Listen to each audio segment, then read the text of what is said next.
జై శ్రీరామ్, జై శ్రీకృష్ణ. కొత్త క్యాలెండర్ సంవత్సరం వస్తూనే ఉంది. ఇంకా ఆ రోజుకి మన హిందూ యువత అంతా హడావుడిగా ఆ రోజు ఏం చేయాలి, ఏం తాగాలి, ఏం తినాలి, ఆ రోజు ఎట్లా సెలబ్రేట్ చేద్దాం అని ఒక కుప్పి గంతులు వేస్తూ ఆ ప్రోగ్రామ్ని సక్సెస్ చేద్దామని చూస్తారు. అయితే హిందువులకి చెప్పేది ఏంటంటే, మనకు ఇది న్యూ ఇయర్ కాదు, మనకి ఉగాది అప్పుడే న్యూ ఇయర్. కొత్త సంవత్సరం అంటే కొత్త వాతావరణం వచ్చేదాన్ని కొత్తగా అని సంవత్సరం అని అనుకోవాలి. ఈ డిసెంబర్ 31 అయిపోగానే జనవరి 1 వస్తుంది. అది కేవలం క్యాలెండర్, న్యూ క్యాలెండర్ ఒకటి తయారవుతుంది. ఈ న్యూ క్యాలెండర్ ఇయర్ని మనము ఒక నార్మల్ క్యాలెండర్ సెలబ్రేషన్గానే చేయాలి. కానీ కొత్త సంవత్సరం వచ్చింది, ఈ సంవత్సరంలో నాకు మంచి కావాలి అని మన హిందువులే టెంపుల్స్, మన గుడిల దగ్గరికి వెళ్ళి అర్చన చేయించుకుంటున్నారు. చాలా అంటే చాలా మన పైన లేని అన్ని క్రియేట్ చేసేసి మనల్ని మన సాంప్రదాయ పద్ధతిలో పోనీయకుండా మన కల్చర్ని పాడు చేస్తూ వస్తున్నటువంటి ఈ ప్రక్రియ అంతాను మనం అంతం చేయాలి. తాగండి, తాగొద్దు అనట్లే, కానీ దానికి ఒక మోతాజు ఉంటుంది. ఆ మోతాజులోనే తాగండి. తాగనోడు మంచోడు కాదు, తాగినోడు చెడ్డోడు కాదు. అలా అని మనం తాగొద్దని చెప్పట్లే. మీ అంతలో మీరు మారితే అదే మీకు తెలుస్తుంది, అరే నేను ఎన్ని రోజులు తాగి నా జీవితాన్ని ఖరాబ్ చేసుకున్నా అని. న్యూ ఇయర్ అనేది మనకు ఉగాది అప్పుడే అని గుర్తుపెట్టుకోండి. న్యూ క్యాలెండర్ సెలబ్రేషన్ చేసుకున్నట్టే చేసుకుందాం. అధిక మోతాజుగా తాగి ఆరోగ్యం పాడు చేసుకోవద్దు, మీ డబ్బులను వృధా చేసుకోవద్దు. యువత, మీ అందరికీ చెప్తున్నాను, మీ దగ్గర డబ్బులు లేకపోతే కామ్గా ఉండండి. అప్పు చేసి మరి ఈ న్యూ క్యాలెండర్ సెలబ్రేషన్ చేసుకుంటున్నారు. దయచేసి అలా చేసుకోకండి.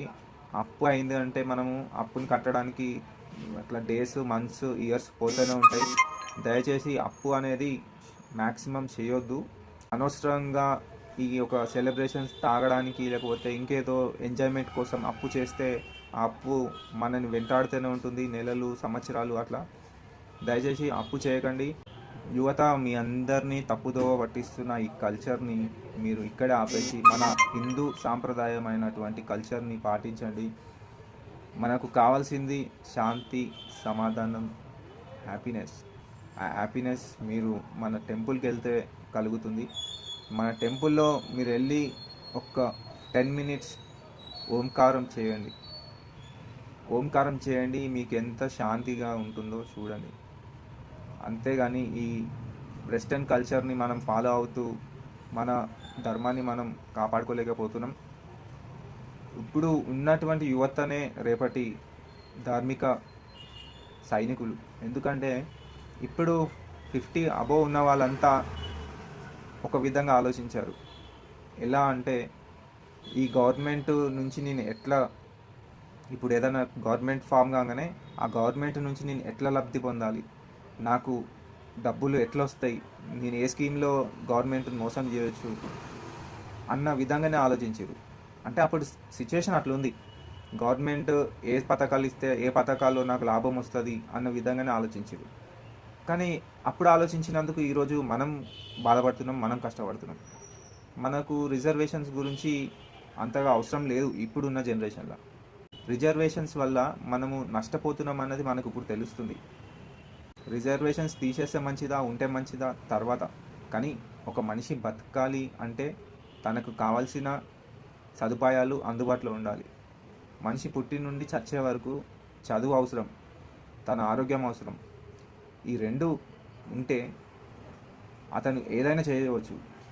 తను ఉద్యోగం చేసా లేకపోతే బిజినెస్ చేసా తన జీవితాన్ని ఓ మంచి మార్గంలో తీసుకెళ్ళవచ్చు. కానీ ఈ రెండే మనకు మేజర్గా దెబ్బతీస్తున్నాయి. మనం చదివే చదువు మనకు పనికిరాని చదువు.